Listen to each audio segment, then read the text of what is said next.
আল্লাহর নবীর একজন জলিলুল কদর সাহাবী, নাম হলো আব্দুল্লাহ জুল বাজাদাইন। আব্দুল্লাহ জুল বাজাদাইন জ্বরে আক্রান্ত হয়ে বিশ্ব নবীর সমীপে হাজির হলেন আর বললেন, ইয়া রাসূলুল্লাহ, ইয়া হাবিবাল্লাহ, আপনি হলেন জামানার পয়গম্বর, আপনি হলেন রাহমাতুল লিল আলামিন। ওগো নবী, আমি আপনার কাছে এসেছি, আমি অসুস্থ মানুষ, আমি জিহাদের ময়দানে যেতে চাই। কোন ময়দানে? আর একটু জোরে বলেন, ইয়া রাসূলুল্লাহ, ইয়া হাবিবাল্লাহ। কিন্তু না না না, আমি তো অসুস্থ, আমি জ্বরে আক্রান্ত। ওগো আল্লাহর নবী, আপনি আমার জন্য প্রাণ ভরে একটু দোয়া করেন, আল্লাহ যেন আমাকে শাহাদাতের নাজরানা কবুল করে নেয়। ইয়া রাসূলুল্লাহ, ইয়া হাবিবাল্লাহ, কাফির মুশরিকেরা যেন আমার হাত কেটে নেয়, পাও কেটে নেয়, আমার জন্য ভুঁড়িটা বের করে দেয়, আমি ক্ষত বিক্ষত হয়ে আল্লাহর জান্নাতের মেহমান হতে চাই। সুবহানাল্লাহ বলবেন কি বলবেন না? সাহাবীদের মধ্যে জিহাদের তামান্না কেমন ছিল একটু গভীর ভাবে লক্ষ্য করেন। ভাইরা আমার, ঠিক এই কথা যখনই শুনলেন, বিশ্বনবী আমার একটা গাছের ছাল আব্দুল্লাহ জুল বাজাদাইনের হাতে বেঁধে দিলেন।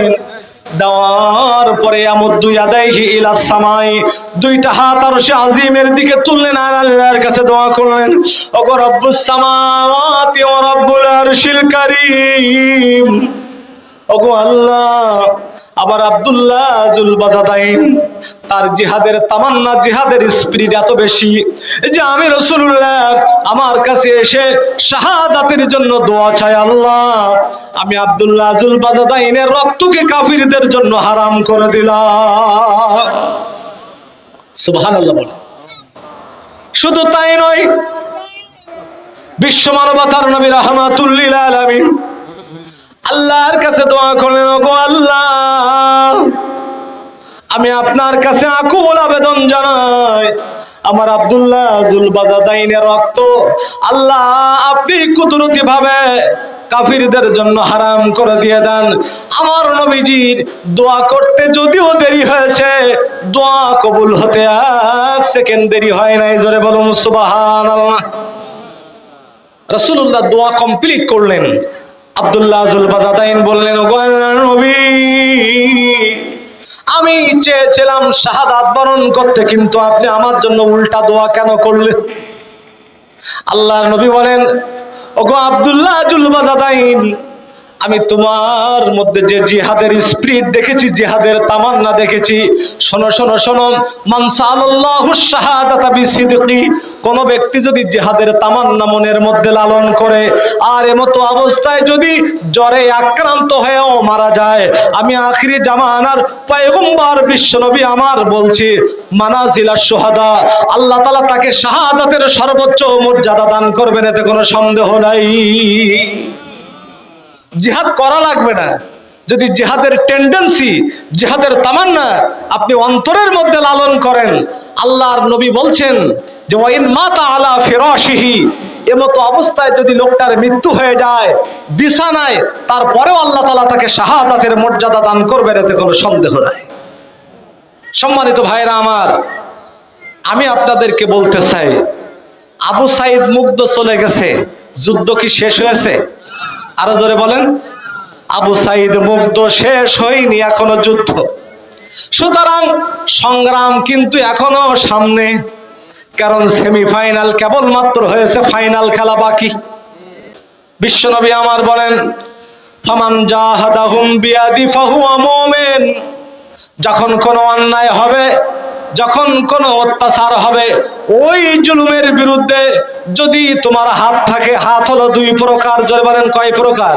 একটা হলো আমাদের পেশি শক্তির হাত, আর অন্যটি হলো ক্ষমতার হাত। আল্লাহর নবী যখন কালিমার দাওয়াত দিলেন, ঠিক এমন সময় তার আপন চাচা আবু লাহাব বিশ্ব নবীর মুখে পাথর মেরে দিলেন, রাসূলুল্লাহ রক্তে রঞ্জিত হয়ে গেলেন। আল্লাহ রাব্বুল আলামিন সূরা লাহাব নাজিল করে দিলেন আর বললেন, তাব্বাত ইয়াদা, বলেন তাব্বাত ইয়াদা আবি লাহাবি ওয়া তাব। আবু লাহাবের 2 হাত ধ্বংস হোক। কয় হাত? আল্লাহ বলেন, শোনো, আবু লাহাবের 2 হাত ধ্বংস হবে এই কারণে আবু লাহাব ডান হাত দিয়ে আমার রাসূলকে রক্তাক্ত করেছে, বাম হাত সাপোর্ট দিয়েছে। সুতরাং আজকের যারা জালিম স্বৈরাচারের সমর্থন দিয়েছেন, স্পষ্ট ভাষায় বলতে চাই, জালিমের অপরাধ যেমন আপনারও অপরাধ তেমন। কারণ আপনি তো সমর্থন করেছেন, আপনি তো সাপোর্ট দিয়েছেন। সম্মানিত ভাইরা আমার, গভীর মনোযোগ। তাহলে বিশ্ব নবী আমার বলেন, ফামান জাহাদাহুম বিয়াদি ফাহুয়া মুমিন, যদি হাত দিয়ে বাধা দেওয়া হয় তাহলে আমি আখিরি জামানার পয়গম্বর বলছি লোকটা মুমিন। ওমান জাহাদাহুম বিলিসানি ফাহুয়া মুমিন। এই তো ফিলিস্তিনের মুসলমানদের উপরে অত্যাচার হচ্ছে, আমরা মিছিল করেছি। অনেকে বলছে মিছিল করে লাভ কি?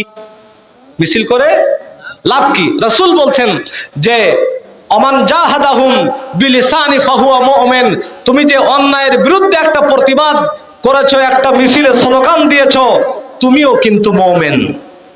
সুবহানাল্লাহ বলে। 3 নাম্বার, ওয়ামান জাহাদাহুম বিলিসানি ফাহুয়া মুমিন ওমান জাহাদাহুম বিকলবি ফাহুয়া মুমিন। অন্তরের অন্তর্নিহিত অনুভূতি দিয়ে যদি তুমি অন্যায়ের প্রতিবাদ না করো, আমি আখিরি জামানার পয়গম্বর দিনের নবী আমার বলছি, শুনে নাও, শুনে নাও, আমি স্পষ্ট ভাষায় বলছি, মিন হাব্বাতি খরদালিন, তোমার মধ্যে সরিষার দানা পরিমাণও ঈমান নাই।